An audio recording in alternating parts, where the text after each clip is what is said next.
करने का तो मतलब ये ऐसा नहीं है, ये तो नीड के साथ बदलता है ना।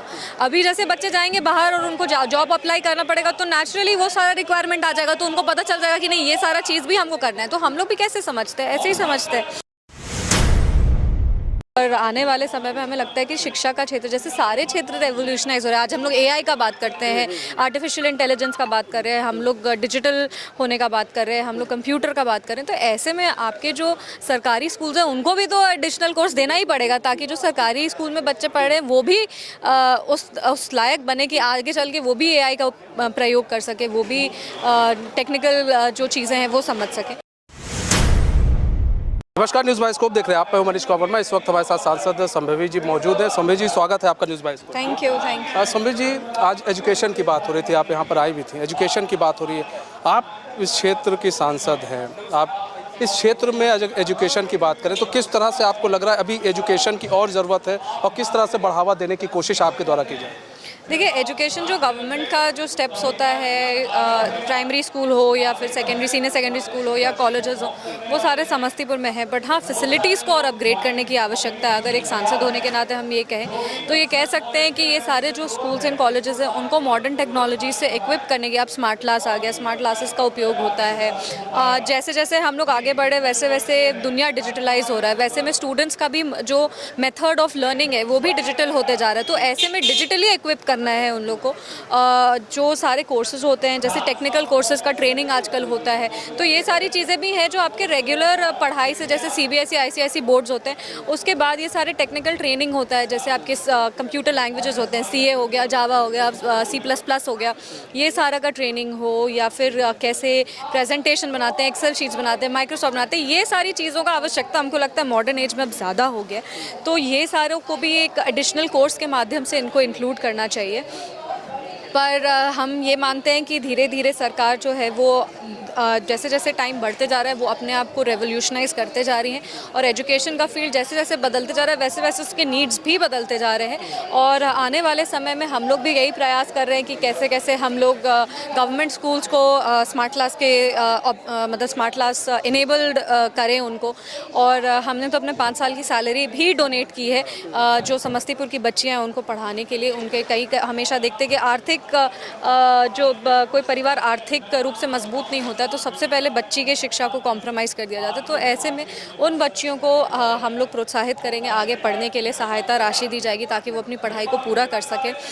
अगर इसमें कोई टेक्निकल कोर्स में ट्रेनिंग की भी आवश्यकता हो तो उसके लिए भी मदद करेंगे। तो ये सारी काम चल रही है। अच्छा, एक चीज़ ये भी है, देखा जाता है कि बातें बहुत हो जाती हैं, लेकिन सरकारी स्कूल को जो मॉडर्न स्कूल बनाने की आपने बड़ी अच्छी बात की, चूँकि आप युवा भी हैं, पढ़ी लिखी भी हैं, मॉडर्न स्कूल बनाने की कवायद की बात होती तो आई है, लेकिन आपको लग रहा है कि क्या हो रहा है? मॉडर्न स्कूल कितना बन गया होगा अभी आपको लग रहा है गांव देहात के अंदर जाए? गांव देहात में देखिए, जो मॉडर्न स्कूल है जिसका हम लोग बात कर रहे हैं वो डेफिनेटली कम है, और इसीलिए हम कह रहे हैं कि उसका नंबर्स बढ़ाने का ज़रूरत है, क्योंकि वो कम है। पर ऐसा नहीं है कि नहीं है। तो ये हम लोग एक पॉजिटिव डायरेक्शन लिए हैं जहाँ पे एक पॉलिसी इम्प्लीमेंटेशन से तो हम लोग उसको इक्विप कर रहे हैं। पर हाँ, सभी जनप्रतिनिधि को एक साथ आकर के इसको इंश्योर करना चाहिए कि ये जो पॉलिसी है वो करेक्ट तरीके से इम्प्लीमेंट हो। अभी जैसे मिड डे मील स्कीम है, तो आप ये क्या है, ये बच्चों को इनकरेज करने के लिए, गरीब बच्चों को, कि वो स्कूल आए और मिड डे मील स्कीम्स को के माध्यम से उनको पोषण भी मिले और वो पढ़ाई भी कर सके। अब ये मिड डे मील स्कीम्स का क्वालिटी क्या है, ये तो जनप्रतिनिधि को इंश्योर कराना ज़रूरी है। तो ये सारी चीज़ें हैं, ये कलेक्टिव एफर्ट से चलता है, और कलेक्टिव एफर्ट ले करके इसमें और आगे बढ़ना चाहिए। और आने वाले समय में हमें लगता है कि शिक्षा का क्षेत्र, जैसे सारे क्षेत्र रेवोल्यूशनाइज हो रहे हैं। आज हम लोग एआई का बात करते हैं, आर्टिफिशियल इंटेलिजेंस का बात कर रहे हैं, हम लोग डिजिटल होने का बात कर रहे हैं, हम लोग कंप्यूटर का बात कर रहे हैं। तो ऐसे में आपके जो सरकारी स्कूल्स हैं उनको भी तो एडिशनल कोर्स देना ही पड़ेगा, ताकि जो सरकारी स्कूल में बच्चे पढ़ रहे हैं वो भी उस लायक बने कि आगे चल के वो भी एआई का प्रयोग कर सके, वो भी टेक्निकल जो चीज़ें हैं वो समझ सके।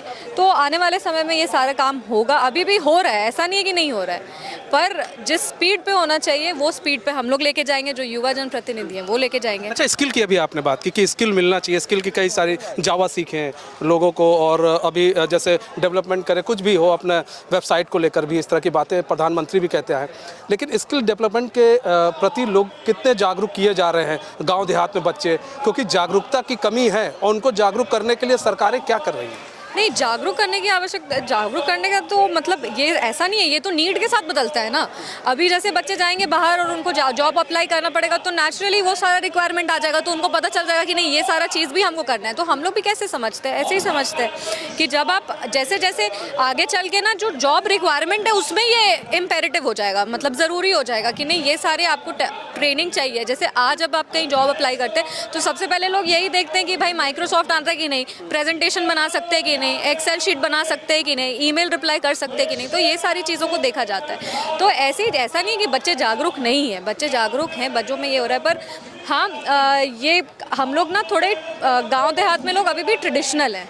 वो मतलब यूपीएससी करो, बैंकिंग करो, कम्पिटिटिव एग्जाम क्लियर करो, बाकी का क्या करना है। तो जब वो सोच चेंज होगा कि हाँ अब जॉब्स, प्राइवेट जॉब्स की तरफ भी हम लोग मुड़ रहे, तो नेचुरली प्राइवेट जॉब्स की ट्रेनिंग भी अलग तरीके से होने लगेगी। अभी क्या है कि बच्चों को यूपीएससी के लिए पढ़ाया जाता है, गवर्नमेंट जॉब्स के लिए पढ़ाया जाता है, पर जैसे जैसे बच्चों के सपने बदलते जाएंगे कि नहीं हमको कॉर्पोरेट में काम करना है या हमको कहीं टेक्निकल काम करना है, तो वहाँ वैसे वैसे स्किल्स वो अपने आप डेवलप करना सीख जाए। आप तो सांसद है, प्रधानमंत्री के साथ भी आप लोग की मीटिंग होती है, तो जब एजुकेशन को लेकर बात होती है तो क्या जब बिहार की आप बात करती है, चूँकि बिहार की है, तो आप ये बात करती हैं कि देखिए यहाँ पर हमारे यहाँ पलायन ज़्यादा हो रहा है और ऐसे में रिवर्स पलायन के लिए बहुत ज़रूरी है कि अगर हम स्किल डेवलप करते हैं तो यहाँ पर कुछ ऐसी चीज़ हो ताकि हम पलायन यहाँ पे इन्वेस्टमेंट हो रहा है, ऐसा नहीं है। बिहार लगातार बिहार समिट कर रहा है, इन्वेस्टमेंट्स ला रहा है, कई तरीके से यहाँ पे बहुत बड़ी बड़ी कंपनीज हैं जो अब इन्वेस्ट करना चाह रही है। वैसा इंफ्रास्ट्रक्चर भी तैयार किया जा रहा है, हाईवेज बनाए जा रहे हैं, नेशनल हाईवेज बन रहा है, स्टेट हाईवेज बन रहा है, तो ऐसा नहीं है, निवेश आ रहा है और आगे भी बहुत निवेश आएगा और प्राइवेट जॉब्स यहाँ पे बहुत। Thank you so much. तो हमारे साथ ही शांभवी जी, जिन्होंने